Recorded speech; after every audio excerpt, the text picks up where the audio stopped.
Hello everyone, and tonight I figured I would do something different rather than the usual Battlefield 2 or Battlefield 2142 video. I figured I would take it upon myself to record some Forza Horizon 6 footage and finally kind of give out my impressions of that game, and also talk a little bit about how it compares to Forza Horizon 5, considering I didn't really talk about that game all that much, or even didn't even do a video on it, actually. It was, I played it throughout my sort of self-imposed hiatus. But I did want to say though that Horizon 6 is an awesome game. Like the visuals, the gameplay, just everything about it I've just been really enjoying so far, and it's a big comfort game series for me, so to have another one out after 4.5 years, can't believe it's been that long really. It's just been really nice, and it's kind of funny because you compare this to Horizon 5. Horizon 4 and Horizon 5 I'll firstly talk about, because I feel like those games took the series in a more arcadey direction compared to the first three games in the series. But as you can see, I didn't go through second gear properly because I was busy trying to turn off the music because YouTube's copyright. But the gameplay from this game sort of reverses course on the whole arcadey thing. I mean, it's still very much an arcade racer, and it's very much recommended that you play it with a controller. But I really like some of the changes that they've done in this game to make the cars feel a bit more weighty and a bit more realistic, so to say. Namely, the cars will slide around a lot more. You'll lock up a lot more. I've noticed that a lot, actually, particularly in street races, that the AI on expert, I've had to turn them down. I'm not a capital G gamer if I've had to turn down the AI, but the AI is a bit much because they don't adhere to those rules. They don't adhere to no traction control or no ABS, like I've self-imposed on myself here. So that's a bit of a pain, but ultimately it's a minor blip in the scheme of things. But otherwise, yeah, the car selection is probably a bit more on a neutral point for me, if I'm going to be honest. Like, I love some of the new additions. I think, again, it's very difficult to get the Japanese cars wrong. Car culture in Japan is, well, it is what it is, really. It's massive. But I feel like a lot of the carryovers from Horizon, going back to Horizon 2 now, are just kind of a bit long in the tooth. And as much as it's nice to have some of those cars there, like the most obvious example that comes to mind is the 2010 Volkswagen Golf R. I feel like that car's been in there a long time, and it's just, maybe they should either update it or maybe just put something else in there instead. But they can only do what they can do, really. But I can't believe it's been 4.5 years since the last Horizon game. I mean, I remember when Horizon 5 came out, and it came out the same month as Halo Infinite, and I mean, us Xbox fans were eating pretty good back then. I know people grew to not really look at Halo Infinite as fondly as some of us have, but I still have very fond memories of that first month. I mean, that first month, it was a bare bones game, but fuck, it was fun. And Horizon 5 had a lot of content. Story was a bit, whatever. The Horizon games have never been strong with their stories anyway. Maybe Horizon 1, but even then, that was a bit of cheese. It was the last of its era, really, Horizon 1, and I guess that's why people look back on it so fondly. But yeah, it's just, and the cars, Mexico has a very strong car culture, but doesn't have a local car industry, so to say. Like, it obviously has, cars being built in Mexico and anything like that, but there are not many brands indigenous to Mexico, which is a bit of a shame. And I feel like some cars were missed out on. I mean, I know that there was a story on the Beetle and all that, but so far in this game, by comparison, like, there's such a heavy focus on the whole Japanese car scene and stuff like that, like the drifts and the drift club and the car park meetups and stuff like that. It's all been really good, and I genuinely got no complaints. I feel like it's a lot more focused, even though the map is bigger and there's more cars and there's more things to do. It still feels like a better game compared to Horizon 4 and 5. So, needless to say, it's a step in the right direction. But the rest of this will just be me just kind of driving around and dicking around, and you'll be rewarded with my incredible racing skills later on.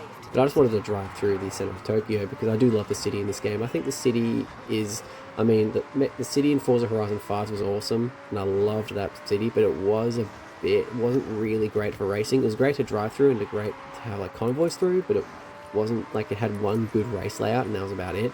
Edinburgh from Horizon 4 was okay, like, it wasn't incredible, but I still liked it. It was great for drifting. It was great, had more great layouts, really. The city was a Gold Coast and Horizon Surface Paradise, or Gold Coast and Horizon 3 was still my favourite. I mean, I'm biased to that because I'm an Australian. Another point of contention I wanted to bring out, very conveniently timed, by the way, not, totally timed at all, was that the barn finds continue the trend from Horizon 4 and Horizon 5, where they're recycled cars from the auto show in previous games.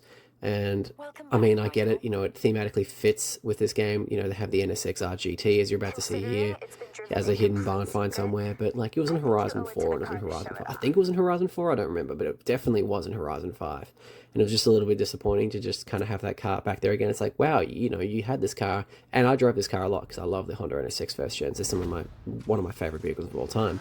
But it was just kind of disappointing to just have that as a barn find and not just, I don't know, it was almost more, yeah, it was almost more disappointing to have it as a barn find than just a regular auto show car, because it just didn't really make sense. It was just like, yeah, you're reusing cars, but I'm going back in circles here. It's just, you know, it is what it is, unfortunately. You can only do so much. But otherwise, yeah, the car roster is, you know, solid, barring the stragglers that I mentioned before, and a lot of new cars that drive that are a lot of fun. You can see here, this is mainly just me driving up and down the highway here.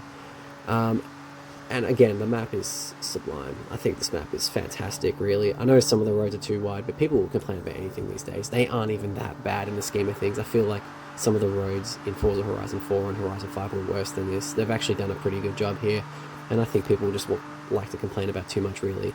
And, I mean, this game is really stable on Xbox Series S. Like, I've been playing this on my Series X in performance mode, and the game still looks great. I know there's, you know, significant visual improvements from turning on ray tracing and having it on extreme on PC, but honestly, for a Series X that's, excuse me, a Series X that's about 6 years old, game looks fantastic. I mean, I can't believe that these consoles are now 6 years old. I've had mine since February of 2021, so I've had mine for over 5 years now, and it just doesn't feel like that, to be honest. Like, a lot of my gameplay has largely been playing, well, I mean, a lot of new games that have come out, you know, there's not been as much of a flurry of releases as there has been throughout the Xbox One and PlayStation 4 generation, but, you know, there's been plenty of content for me to play and plenty of games to enjoy, and I've done a lot of achievement hunting, as I've stated in previous videos, and that's been a source of entertainment there. I've completed over 100 games in the preceding period from my, you know, end of my first stint of YouTube to my current stint now, and that's all been a lot of fun.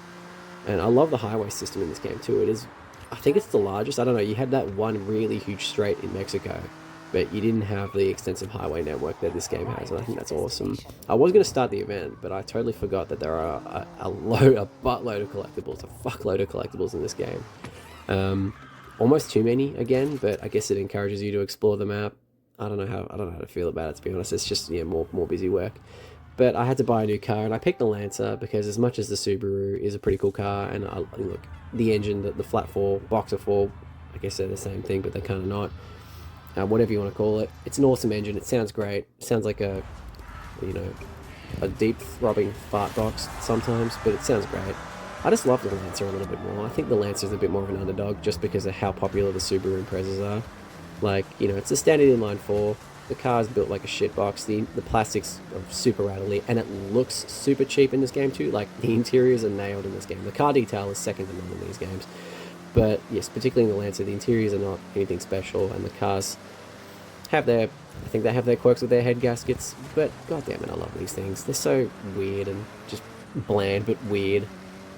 So yeah, other than that, there isn't really a lot else to say, really. I think this game is great, and I've spent a lot of time on it, and I intend on spending a lot more time on it, because it's kind of revitalized my interest in my Xbox, because since I restarted this channel, I've predominantly been playing PC games, and been predominantly playing Battlefield 2, if I'm going to be honest, but this game's brought it back to me, and I know I could play this game on my PC, and it would run better and look better, and it could probably run with ray tracing if the hardware unbox video, comparing how graphics cards run on this. But that's not taken into account the CPU. Like, my CPU is a budget CPU compared to what they were running, so I don't know if this game would run at 60. I know this game is pretty well optimized, but I don't think it would run at 60 with ray tracing. It'd probably run at 60 at high settings, which I'd presume would be higher than this. I don't actually know what the setup preset is for console, but it'd be interesting to find out, actually, because this game looks good. Like, I don't know, the textures maybe medium or whatnot, I don't know, the car detail maybe medium high, I don't know, but it genuinely does look great. And I love the little details in this game are second to none as well. As I said earlier, like, you know, you go into a dirt, you go off-roading, and you go in water, and like, you can see like the water like actively kind of like take like bits of that dirt away, and just like see the little bits of dirt that's still remain because you haven't gotten deep enough in the water. And I just tiny things like that just really go to show the amount of effort that was put into this game. And again, this game was in development for 5+ years, such is the case with games these days. You know, they take forever to kind of come out, and they cost millions upon millions, sometimes tens of millions, hundreds of millions. and you know, they almost never break even. But such is the state of the games industry. But it is really nice to have these games come out and just be great out of the box. Really, I'd further report on that. Like, I haven't had any technical problems. Like, I mean, the game hasn't really had any frame rate drops, if anything, from what I've noticed anyway. And I, again, am playing on an Xbox Series X, so I do have the better of the two consoles. So I don't know how it would run on Series S. I do have a Series S, but I can't be bothered downloading 130 gig of a game just to dick around with it on Series S for like half an hour and then uninstall it. I do have Horizon 5 installed on there because I did want to save up some space on my Series X because one of my hard drives died. And one of my friends actually gave me her old Xbox hard drive that she used for, I think it was for a 1X back in the day. And it still works. It's got a cool little green light on there too. So I'm just like, oh yeah, you know, that's, you know, thank you for that. Shout out to Holly. She's wonderful. She's one of my best friends. And she gives me a free hard drive that helps with my storage problems. So that's wholesome. Yeah, other than that, this is gameplay on Expert. I found that, again, the car, I just love how you could, very drivable, very, you know, you could slide it around, you could play around with it a bit. It just, you felt like you were in total control pretty much all the time, except for braking, as I said at the start of the video. Braking was a little thorn in my side there, and the AI would catch up to you because you would lock up and you'd have to brake a lot further back than they would. And I feel like the developers, I feel like Playground Games probably won't change that because they're probably expecting most users who are playing this game to play this game with like most assists on. But I'm one of those psychos who just play the game without any assists. I mean, I did that in Forza Motorsport as well. Even the GT cars that have assists on by default, I just went, nah, I'm good.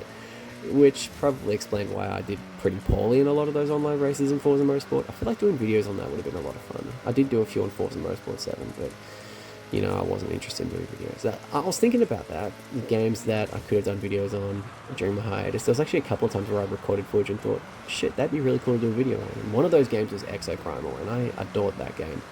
And I don't know, I guess the bootleg Gundam at the start of the video just made me think of Exoprimal for some reason. But yeah, that game is great. I mean, if you're at this point of the video, which apparently no one does get to, do try that game out. That game is still online, still somewhat active. Although now that I've said that, I've probably jinxed it. It is a great game. I would 100% recommend it. And that's really that, really. Would I also recommend Forza Horizon 6?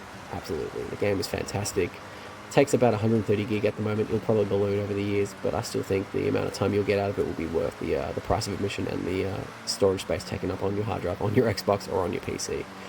But that about wraps it up, guys. It's a pretty incoherent thought, really. I haven't really put much effort into this video. I wasn't really thinking about doing the video on this game, but I've decided to anyway. But if you enjoyed the video, guys, do leave a like and comment and subscribe, or do whatever, or don't really. And I'll see you guys in the next video. Bye for now.